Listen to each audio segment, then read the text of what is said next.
आपके राज्य में क्या पूरी पॉलिटिकल जो वोटर्स हैं उनकी क्या स्थिति है? तो राज्य में 90 विधानसभा क्षेत्र हैं, जैसे कि आपको परिचित है। Next page. जैसे आपको जानकारी है, राज्य में 90 असेंबली है और टर्म ऑफ असेंबली 3 जनवरी 2024 को पूर्ण होगा, यानी उससे पूर्व हमें नई असेंबली के गठन के लिए इलेक्शन करा के नए कैंडिडेट्स का नाम सूचित करना है। इसमें से 51 जनरल असेंबलीज हैं और 29 एसटीज के लिए रिजर्व है, 10 एससीज के लिए रिजर्व है। जो राज्य में टोटल वोटर्स हैं वो 1.96 करोड़ हैं, with almost female being higher than male. This is one एक अच्छी चीज है इस राज्य में कि महिलाओं की वोटर्स की संख्या 98.5 लाख है, जो कि मेल के अनुपात में ज्यादा है।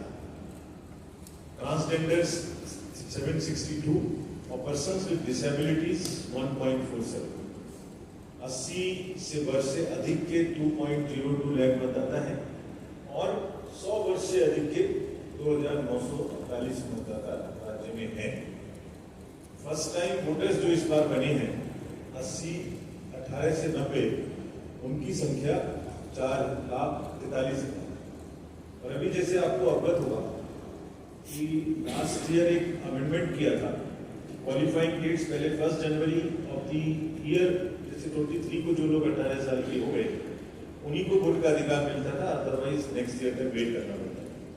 तो अब हर क्वार्टर 1 अप्रैल, इस तरह से 1 जुलाई, फिर 1 अक्टूबर, तो जो लोग 1 अक्टूबर तक 18 साल के हो रहे हैं, इन 4,43,000 में उनकी भी संख्या लगभग 60,000 से, यानी वो मतदाता जिनको वेट करना पड़ता वो अब इस बार 18 वर्ष के होने से वोट देने की स्थिति में है। तो अगर पूरे इलेक्टरल रोल को देखें तो उसमें 18 साल से लेके और 100 साल तक के ऊपर सभी महिलाएं, बच्चे, ट्रांसजेंडर, पर्सन्स विद डिसेबिलिटीज, 80+ एक मोज़ेक है, एक पैनोरामा है पूरी सोसाइटी का, जिसमें सब लोग हमारे इलेक्टरल रोल्स में हैं। और उन्हीं सब से आपके माध्यम से पुनः अनुरोध है कि सब वोट देने जरूर। नेक्स्ट। इलेक्टरल रोल्स का जो ऑपरेशन है वो अभी चल रहा है। तो जो प्रश्न उठाए गए थे, डिलीशन हमने सबको इंस्ट्रक्शंस दी है। डिलीशन तभी होगा जब फॉर्म 7 रिसीव हो जाए। स्व मोटो अपने से कोई डिलीशन नहीं होगा।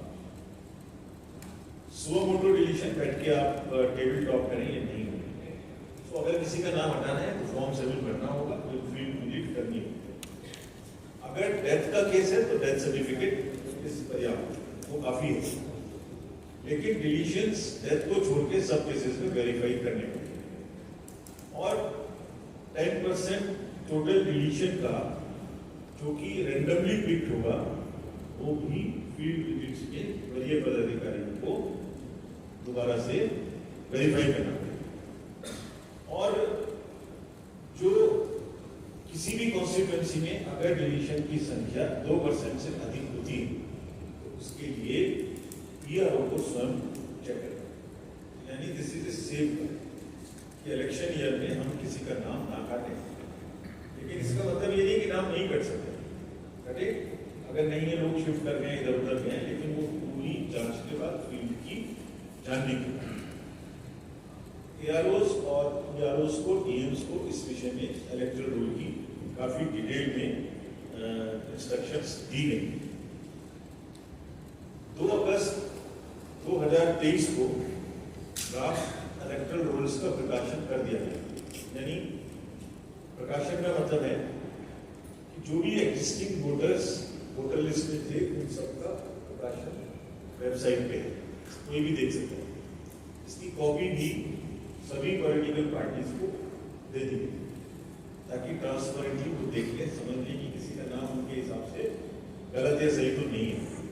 और उसमें करेक्शन का टाइम अभी एसएसआर में चल रहा है।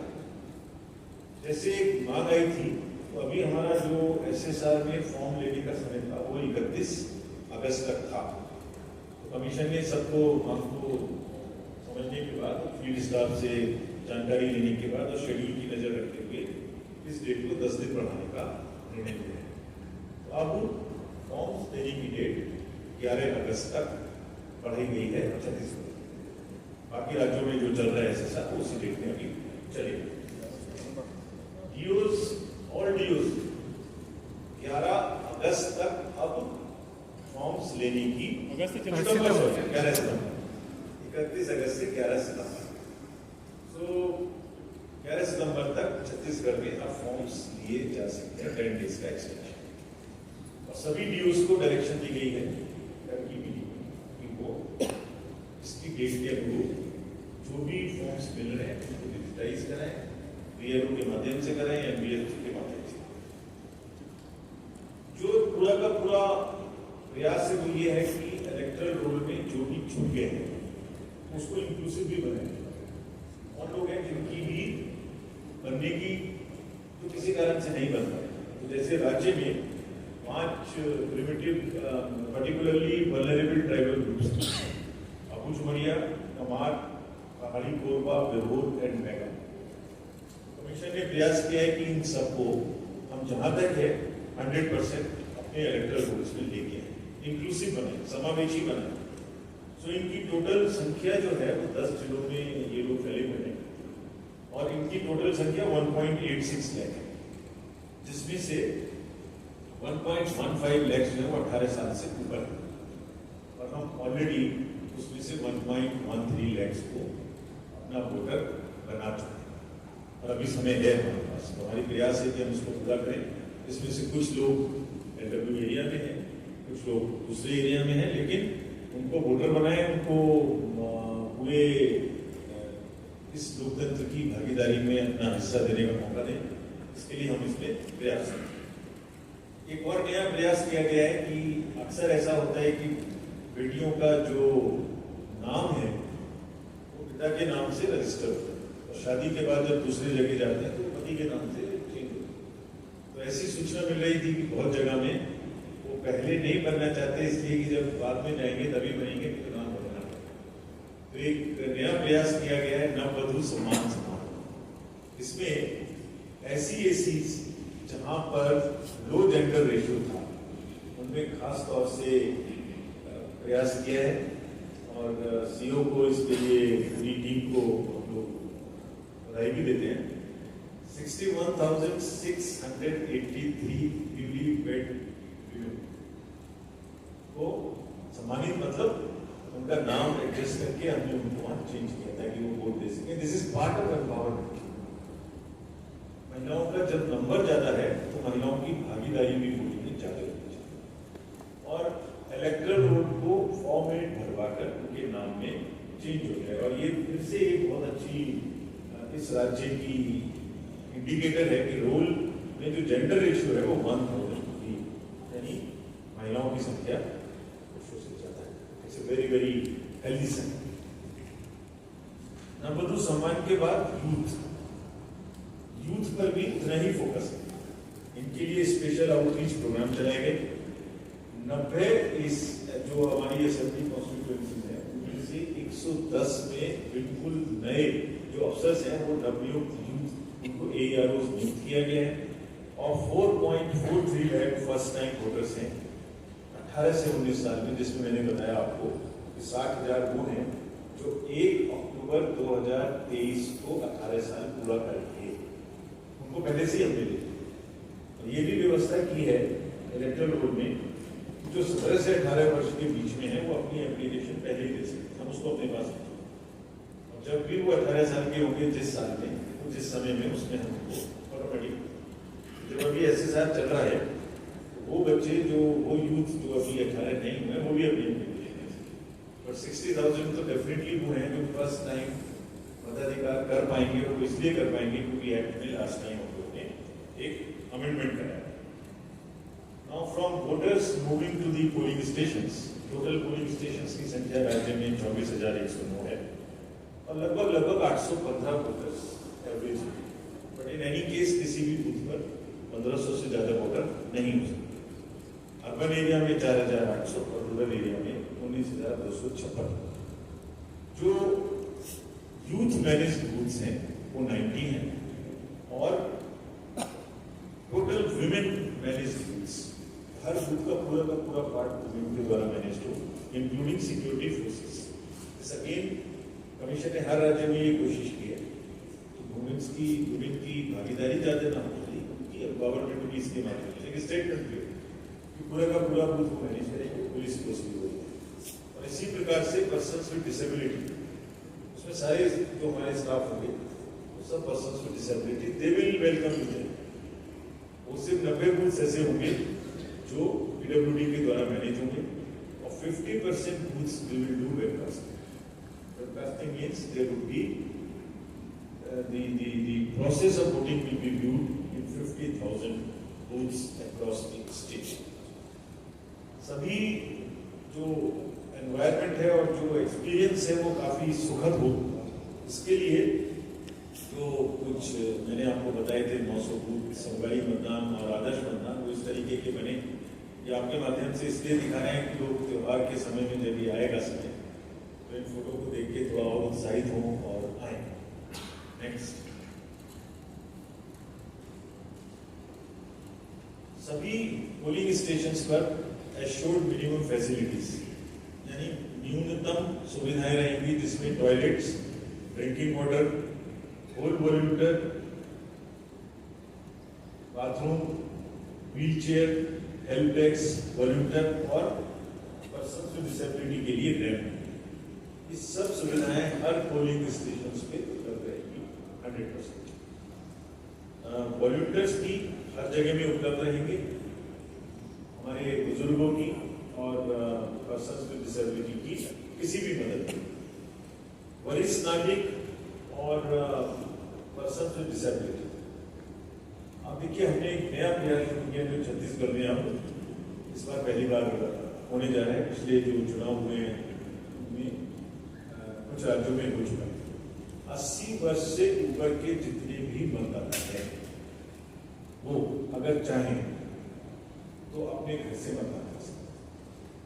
उनको ये सुविधा प्रदान की जा रही है इस बार छत्तीसगढ़ के उसमें।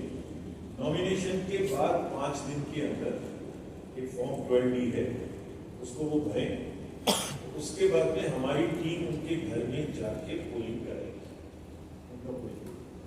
और यही सुविधा पर्सन विद डिसेबिलिटीज को भी होती है, जिसकी भी 40% से ऊपर डिसेबिलिटी है, उनको घर जाके वोट लेने का हमने नया कमीशन ने प्रयास किया है और ये बड़ा सफल रहा है पिछले 8-10 इलेक्शंस में जो हुई। हालांकि ये बात भले ही यूथ और अर्बन एरिया में ना लगती हो, लेकिन बुजुर्ग और पर्सन विद डिसेबिलिटी अभी भी बूथ पे आना ज्यादा पसंद है। उन्हें लगता है कि हमारे लिए एक फेस्टिवल है, वहां जाएंगे, लोगों से मिलेंगे, बातचीत करेंगे। अभी भी भारी संख्या में उत्साह है, ये जो पिछले राज्यों में चुनाव है उनमें सामने में बात आई। So we welcome and it is our duty that जितने भी बुजुर्ग हैं उनको हम खास तौर से एक रेस्पेक्टफुल, ये हमारा एक्सप्रेशन है उनके लिए कि हम उनके पास जाके उनका वोट लेंगे। फ्रेंड्स, बहुत से स्थान ऐसे हैं छत्तीसगढ़ में जो थोड़े दूरस्थ इलाके में हैं, तो 112 बूथ ऐसे हैं जो नॉन वोटरेबल भी हैं। उनमें से कुछ की हमने पिक्चर्स आपको दिखाई हैं। जैसे ये फर्स्ट बूथ है, सिर्फ 12 वर्कर्स हैं और 80 किलोमीटर का डिस्टेंस करके हिली टेरेन में हमारे स्टाफ जाएंगे। तो हम आपको इसलिए बता रहे हैं कि जो मतदान कर्मी है वो भी बड़ी मेहनत करते हैं, बड़ी बड़ी दूर जाते हैं, सिर्फ बेचारे रास्ते में लेके मशीन को जाता है। तो वोट देने के लिए भी लोग आए, ये इसके लिए होते हैं। एक पर्सन का बूथ लेने भी टापू पर लोग हमारे यहाँ जाते हैं, 15,000 फीट की ऊंचाई पे भी।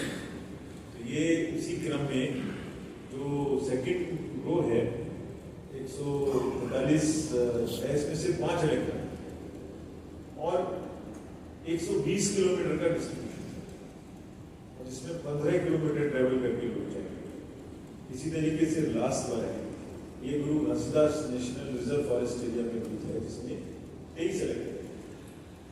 नेक्स्ट, आप और देखिए अगर इसमें तो बस्तर है, इसी प्रकार से जो ये बूथ्स हैं इनमें काफी दूरी में चल के हमारे स्टाफ वहां पहुंचे। Friends, after showing you the remote polling stations, let me come to the technology. जैसे फ्रीबीज, लीकर, कैश, इसके लिए रोकने के लिए हमें सभी नागरिकों की भी मदद चाहिए। सर हमें सोचना चाहिए कि अगर कहीं भी कोई इस तरीके की चीज हुई है तो आप हमें बताएं। अब प्रश्न ये उठता है कि कैसे बताएं जो सर समय तुरंत से कार्रवाई हो सके। तो इसके लिए एक एप्लीकेशन है सी विजिल, यानी इसका नाम है सिटीजन्स बी विजिल। नागरिक आप खुद से विजिलेंट रहेंगे तो क्या कर सकते हैं कि अपने मोबाइल से कहीं भी कुछ गड़बड़ हो रही है तो उसकी फोटो ले सकते हैं, उसके बारे में टेक्स्ट कर सकते हैं, वॉइस रिकॉर्ड कर सकते हैं और हमें भेज दें इस ऐप पर। आपको कुछ लिखने की जरूरत नहीं है, इसके अलावा कहाँ से भेजा क्या होगा। जो लॉन्गिट्यूड और लैटिट्यूड है उस फोन का, उसके माध्यम से हम उनकी लोकेशन खुद जानते हैं और 100 मिनट्स के अंदर, विदिन 100 मिनट्स हमारी टीम वहां पहुंच के उसको चेक करेगी। ये सिस्टम राज्यों में बहुत अच्छे से कुछ भी यूज हुआ है और धीरे धीरे प्रयोग में बढ़ रहा है। इसकी वजह से हमारा सबसे रिक्वेस्ट है कि जहां भी कहीं कोई ऐसी सूचना मिले कि किसी ने गोडाउन में कुछ सामान इकट्ठा किया है, कहीं पर कैश बांटा जा रहा है, कुछ भी सूचना मिले वो हमें दीजिए। और इसमें एनोनिमस भी रह सकते हैं, आपको नीचे हम ये भी नहीं कह रहे हैं कि नाम लिखिए, कुछ लिखिए। So this is one way of technology. The next is the voter helpline. इसमें आप फॉर्म्स डायरेक्ट अप्लाई कर सकते हैं, इलेक्टोरल रोल में अपना नाम जोड़ सकते हैं, BLO से कनेक्ट हो सकते हैं, EVM के बारे में जान सकते हैं, एपिक कार्ड के बारे में। इसी तरीके से ये तो वोटर के लिए है, तो कैंडिडेट्स के लिए और पॉलिटिकल पार्टीज के लिए क्या है। पॉलिटिकल पार्टीज अक्सर कहती हैं कि ground administration level playing field नहीं देता है, यानी मैंने फील्ड में परमिशन मांगी, मुझे नहीं मिली, किसी दूसरे को मिली, तो इसके लिए कमीशन ने सुविधा पोर्टल बनाया।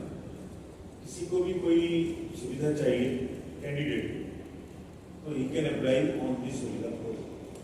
इसका फायदा क्या है कि उसमें टाइम स्टैंपिंग हो गई, पता लग गया कि वो 10:15 पे ए ने अप्लाई किया, उसके बाद में बी में अप्लाई किया, तो नेसेसरीली ए को मिलेगा ना बी को, फर्स्ट कम फर्स्ट आउट। ये इसमें जितनी भी सुविधाएं, गाड़ी की परमिशन, फील्ड्स की परमिशन, ग्राउंड्स, जो भी सुविधाएं वो सुविधा पोर्टल ऐप से कैंडिडेट्स ले सकते हैं।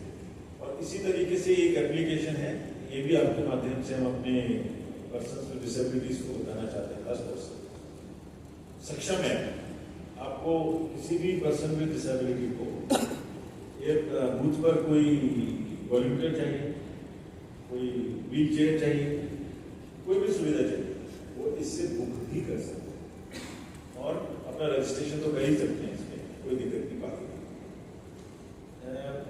अनदर वेरी इंपॉर्टेंट है जो आप सबको मेरा रिक्वेस्ट होगा कि थोड़ा इसको प्रचार करें तो अच्छा रहेगा। नो योर कैंडिडेट, यानी आपका जो कैंडिडेट आपके यहाँ से चुनाव लड़ रहा है वो उनके बारे में क्या जानना है, कितनी बार चुनाव लड़ चुके हैं, क्या उनके एसेट्स हैं, क्या उनकी लायबिलिटीज हैं, कोई क्रिमिनल केस तो नहीं है, कोई गुनाह पहले तो नहीं किया है, कोई केस तो नहीं चल रहा है, सबकी सूचना उनको इसमें देना मस्ट है, उनका एफिडेविट। तो आप सारा का सारा because this is in continuation of the philosophy that it is the right of the voter to know about the candidate.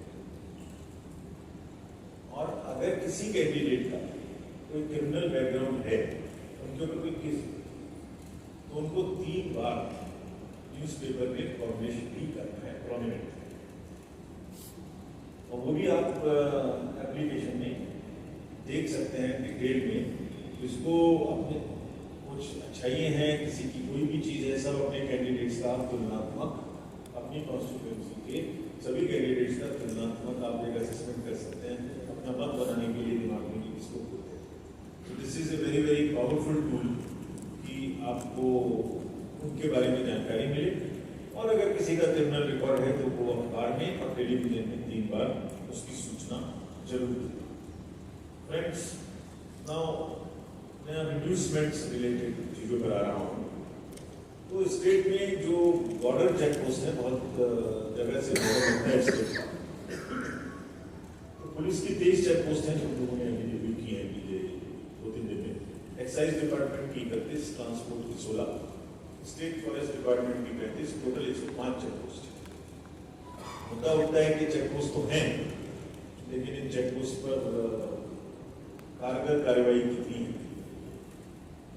CCTVs हैं कि नहीं है, सीजर्स हैं कि नहीं है, चेकिंग है कि नहीं है। तो इसके बारे में सबको बहुत स्ट्रिक्ट हिदायत दी गई है कि ये इमीडिएटली ऑपरेशनल हो और इफेक्टिव है। तो जो रिव्यू किया हम लोगों ने सेंट्रल और स्टेट एजेंसीज में, इसमें state police, state excise, central GST and custom, state GST, directorate of revenue intelligence, CISF, CRPF, income tax department, ED, bureau of civil aviation. क्यों जरूरी है सिविल एविएशन में आपको अभी बताऊंगा। Airport authority, state civil, reserve bank of India, state railway committee, railways, forest, state department. क्यों इन सबकी जरूरत है और इनको क्या क्या करने के लिए कहा गया है? तो इन सबको कहा गया है कि एक तो सभी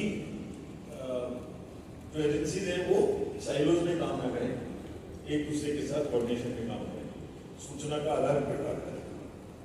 लीकर, कैश, फ्रीबीज और कार्ड्स, चाहे वो स्टेट की एजेंसी हो या सेंट्रल की एजेंसी हो, इसको टोटल ड्राइव करें यहाँ से। कैश का मूवमेंट, लीकर, फ्रीबीज, ये किसी भी सूरत में इंड्यूसमेंट के फॉर्म में यूज नहीं होनी चाहिए। चेक पेस्ट पर सीसीटीवीज के साथ मॉनिटरिंग शुरू करेंगे। बहुत सारी प्राइवेट एयर स्ट्रिप्स हैं, 2 प्राइवेट एयर स्ट्रिप्स हैं हेलीपैड से। तो जो सीआईएसएफ के अंडर में चेकिंग है वो सिर्फ 2 या 3 जगह में है उसके अंदर में।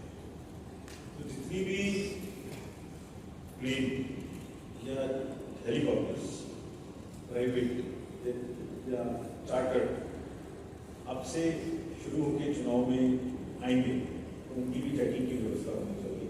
ऐसा नहीं कि सीआईएसएफ नहीं है तो वो कुछ भी सामान ला सकते हैं और यहाँ फ्री डिस्ट्रीब्यूट कर सकते हैं।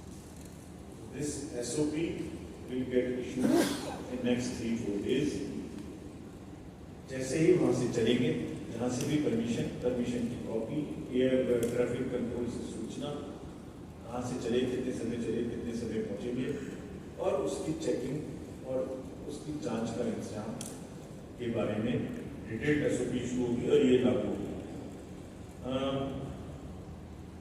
ये भी निर्देश दिया गया है कि जब ये काम करें तो ऐसा नहीं है कि एक्साइज में बहुत छोटे लोगों को पकड़े और केस करना दिखाए और नंबर बढ़ जाए। इसमें जो लोग यहाँ किसी भी तरीके से ऑर्गेनाइज या बड़े लोग क्राइम में हैं इन्वॉल्व, वहाँ भी इलेक्शन से रिलेटेड जितनी एक्टिविटी है वो प्रभावित करने के लिए ना बढ़े, इस पर खास तौर से ध्यान दें। एयर स्ट्रिप्स मैंने बताया आपको, जो बिलासपुर, जगदलपुर और 20 हेलीपोर्ट्स, इन पर खास तौर से ध्यान रखें। एसएलबीसी और आरबीआई को इंस्ट्रक्शन दी गई हैं कि जो कैश लेके उनकी बैंक से जाते हैं, जो एटीएम्स में पैसा भरने जाते हैं या चेस से लेके दूसरी जगह जाते हैं, तो ऐसी सूचना कहीं कहीं मिलती थी कि उसी का इस्तेमाल लोग करते हैं कैश के मूवमेंट में। लगता है कि ये बैंक का पैसा लेके जाए, तो उनको स्पष्ट निर्देश दिया गया है कि वो किसी भी सूरत में बिना डिटेल्स के उसको लेके नहीं बढ़ेंगे, कहाँ से चेस से पैसा कहाँ जा रहा है, नियम भी होगा। और निर्धारित समय जो 5 बजे की बात है, उसके बाद में इनका मूवमेंट नहीं है, यानी ये टाइम में करें। और ये बहुत सारी बैंक्स प्राइवेटली कॉन्ट्रैक्टर्स की हैं, इसलिए उन पर ध्यान रखें और ऑफिस या फिक्स शेड्यूल के टाइम के अगले मूव ना है। ये भी एक इसलिए किया जा रहा है कि उसके डिस्गाइज में या उसको धोखे में लेके और इस्तेमाल ना किया जाए। सभी ईएम्स एंड एसपीज को बहुत स्पष्ट इंस्ट्रक्शंस दी गई हैं कि सभी चेक पोस्ट पर और जो रूट्स हैं जैसे स्टेट्स के, उन पर खास तौर से ध्यान रखेंगे। ये फॉर्म्स की डेट बढ़ाई है, मैंने आपको पहले ही बता दिया। अब फाइनल रोल 4 अक्टूबर अक्टूबर को पब्लिश होगा। डेट 11 सितंबर 2023 तक बड़ी रहेगी और डिलीशन एडिशन जैसे मैंने पहले बताया इसको पर्सनली वो लोग देखेंगे। Contractual employees will not be used during the election process. This is another direction given to them. जो पॉलिटिकल पार्टीज ने मांग की थी कि हमारी गाड़ी बढ़ा दीजिए नंबर, वो 1 से बढ़ा के कमीशन ने निर्णय लिया है कि उसको 4 किया, 4 गाड़ियाँ उनको मिलेंगी जिससे वो अपने 4, ये सभी नेशनल पार्टीज और स्टेट पार्टीज को जो नियम है सबको बराबर मिलेंगे। उसके बाद में सोशल मीडिया अपने आप में काफी बड़ा उपयोग भी है और दुरुपयोग भी है। जहाँ वोटर्स की पार्टिसिपेशन बढ़ाने का यूज है वो उसका अवेयरनेस क्रिएट करना है, वो उपयोग है, और जहाँ झूठी खबरें फेक न्यूज फैलानी है वो दुरुपयोग है। तो सभी डिस्ट्रिक्ट मजिस्ट्रेट्स एसपीज को स्पष्ट निर्देश दिए गए थे कि वो अपने यहाँ एक स्ट्रॉन्ग सोशल मीडिया सेल बनाएंगे और अगर कोई भी फेक न्यूज अगर उसमें आए उसको रिस्पॉन्ड करेंगे, मतलब उसको पहले इंक्वायर करेंगे फिर रिस्पॉन्ड करेंगे। और अगर वो टोटली फेक है तो ये भी जानने की कोशिश करेंगे किसने ओरिजिनली फेक डाली और उस पर जो कानूनी कार्रवाई कर सकते हो। यानी किसी भी नैरेटिव से, किसी भी गलत किस्म की अफवाह से चुनाव की प्रक्रिया को किसी भी सोशल मीडिया के माध्यम से खराब करने की प्रयास नहीं होना चाहिए, और अगर है तो उस पर वो सख्त कार्रवाई। नेक्स्ट, जो सभी राजनीतिक दल हैं उनसे अपील की है हमने और उनको डायरेक्शंस भी दिए, ज़्यादा से ज़्यादा वो प्लास्टिक का इस्तेमाल ना करें ताकि एनवायरमेंट फ्रेंडली पूरा सिस्टम रहेगा। ब्यूरोक्रेसी को सभी स्तर पर बहुत ही स्पष्ट निर्देश दिए गए हैं कि लेवल प्लेइंग फील्ड रखें, उनकी जिम्मेदारी है वो रखेंगे, ऐसा हम मानते हैं, सभी सक्षम लोग हैं। नहीं रखेंगे तो कमीशन रखवाने के लिए जो करने की जरूरत है वो करेंगे, बट लेवल प्लेइंग फील्ड कहीं भी डिस्टर्ब नहीं होनी चाहिए, फ्रीबीज और दुरुपयोग नहीं होना चाहिए, ये उनको स्पष्ट इंस्ट्रक्शन दी है। Friends, all over the country जब भी इलेक्शन होते हैं जो मीडिया है वो, हम जब स्टेट्स में जाते हैं तो पूरी बात का अंत आप लोगों के साथ करते हैं ताकि सारी बात आपको बता दें और आपके माध्यम से स्टेट को भी बताएं। और जब कभी जाने के बाद शेड्यूल डिक्लेयर करते हैं तो सबसे पहले आपके साथ करते हैं, नोबडी नोज़ इट बिफोर। तो एक बहुत ही नेचुरल हमारे एलाई हैं जो आप हमेशा से रहे हैं। आपके माध्यम से अंत सारांश में मैं यही कहना चाहता हूँ कि हम पूरी तरीके से 5 राज्यों में जो चुनाव है जिसमें से हमारी पहली विजिट है, निष्पक्ष लेवल प्लेइंग फील्ड के साथ अधिकतम भागीदारी लोगों की, हमारी परसेंटेजेस लगातार बढ़ती है। पिछली बार जनरल चुनाव में 67% महिलाओं की भागीदारी ज़्यादा थी। इस बार भी जो 8-10 इलेक्शन उसके बाद हुए हैं उसमें भी परसेंटेज महिलाओं का और सभी वर्ग का जो पार्टिसिपेशन है वो बढ़ रहा है। 80+, PWDs, ट्रांसजेंडर्स, ट्राइबल ग्रुप्स, सबका बढ़ रहा है। सो नहीं बढ़ रहा है तो हम कोशिश करें, जहाँ जहाँ परसेंटेज कम है वो एक प्लान भी चलाया है जिसमें जहाँ जहाँ डिस्ट्रिक्ट के एवरेज से कम परसेंटेज वाले ग्रुप्स हैं उन पर कलेक्टर साहब को स्पेशल फोकस चाहिए, जो असेंबली स्टेट के एवरेज से कम है उनमें भी स्पेशल चाहिए। सो ये जो चुनावी त्योहार वाला जो एक फेस्टिवल है उसमें आपके माध्यम से सब लोग वोटिंग करने आए। छत्तीसगढ़ का जो एक अपना स्थान है, जो महत्व है, जो मनोरम यहाँ एक प्राकृतिक दृश्य है, उस सबको मिला के एक बहुत ही अच्छा चुनाव यहाँ होगा। हमारी अपील है सबसे भी